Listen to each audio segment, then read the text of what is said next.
So what's my critique on divine command theory? On natural law theory, which is divine command theory plus reason. Well, first of all, it's a very strong ethical theory, and it appeals to people on many different levels, especially if you like justice and equality and equity. This may be the theory for you, especially if you're more of a reason-based temperament. The first pro, it's very concise, and it's a determinate theory. It's going to tell you what to do in almost any situation. A second pro is it is universal. It applies to all people regardless of race, gender, class, or caste.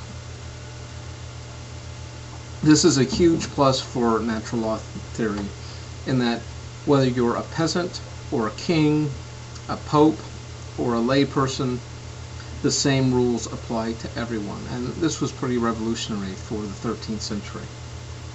It is reasonable is the third pro. It's fair and just. Fourthly, if there is a God, justice will be assured, if not in this life, then in the next.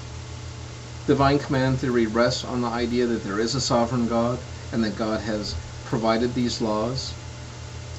And God knows, even if we misjudge here on earth, if someone deceives us or we didn't have all the evidence or someone was a good liar, God knows, and God is there to deal out justice eternally in the end.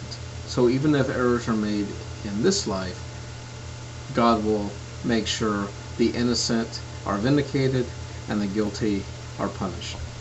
And lastly, the last pro, double effect, allows us to negotiate through ethical conflicts when our rights seem to be in conflict. So sometimes we have different things going on, like the right of self-preservation and the right of education or socialization may be in conflict with each other, and double effect allows us to work through these dilemmas. Now, with the pros, there's also several very strong cons. Firstly, natural law theory can be very legalistic. It's very black and white. There's not a lot of gray area. It's either right or wrong. It's either preserving your rights and your duties, or it's violating them. Secondly, there's no do-overs. There's no 3 strikes, you're out. There's no second chances. There's no accidents allowed. Say you're out on the playground, you're just an 8-year-old boy or girl, and you're messing around. The teacher told you to stop throwing rocks, but you were having fun throwing rocks. And you didn't mean to put out Billy's eye. Billy's your best friend, but Billy's eye is poked out because you threw that rock at him. Well, guess what? You don't get to say, sorry, Billy, and Billy can't say, I forgive you, I know you didn't mean it. Well, he can forgive you all you want, but you're getting your eye poked out. That's all there is to it. That's the justice. That's natural law theory. Thirdly, there's no grace, mercy, or forgiveness.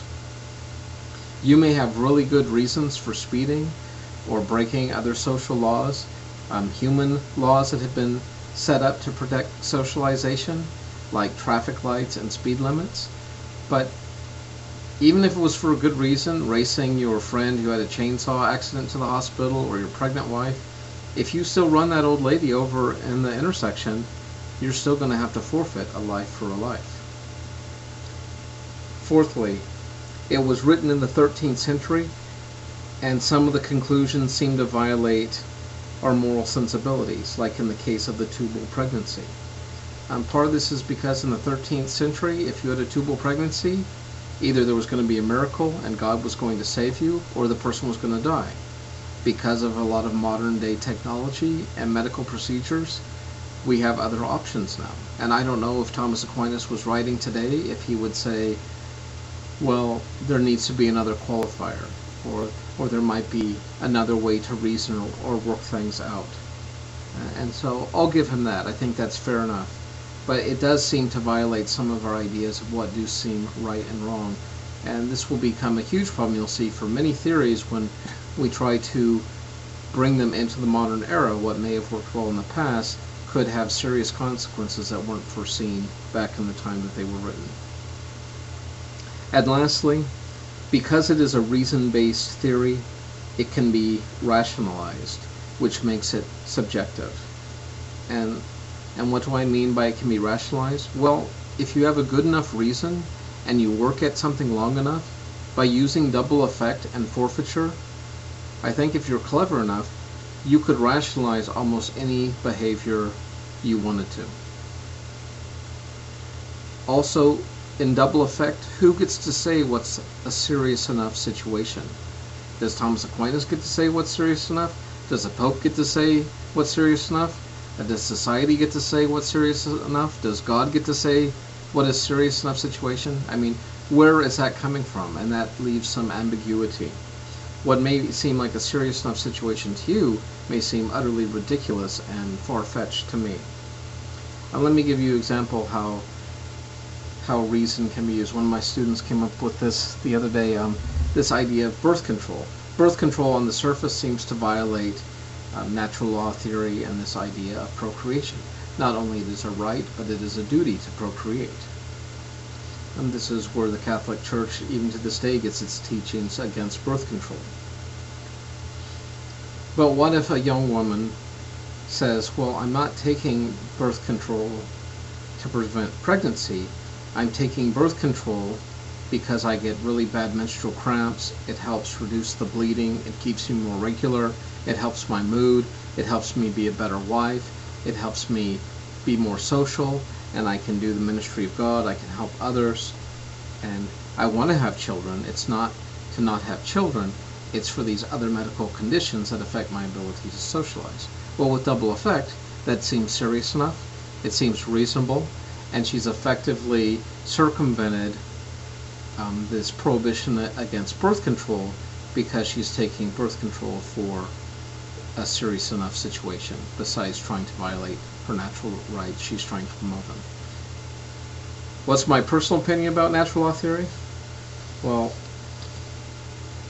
I'm afraid I'm a little too given to rationalization. I know what I will do with things and with my mind, and that's one of my red flags.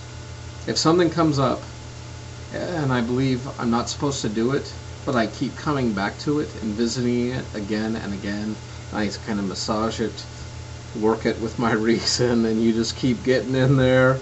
And if you work something long enough, you would be amazed what you can justify, given enough time and enough thought going into it. And so that would be my big caution. I mean, I like Thomas Aquinas. I like how he gave a real simple one, but I just don't think the world's that neat and tidy where you're going to have these 4 rules and 2 qualifiers. Now, it is amazing how you can plug in almost any dilemma into that and come up with an answer. I'll give him that. But I don't want to live in a world where there's no forgiveness or mercy, where there's no second chances. I don't want to put out someone else's eye just because mine got put out, or break their finger because I accidentally broke my finger, or even take their life because the life of my loved one was taken. At least I hope that's not what I want. And so even though I think it's an impressive theory, I think its medievalism definitely is showing, and it's not a theory for me. But if you want this one, more power to you, and I hope you don't live in my neighborhood. Okay. Next up, I believe, is utilitarianism, so that will be a complete change of pace.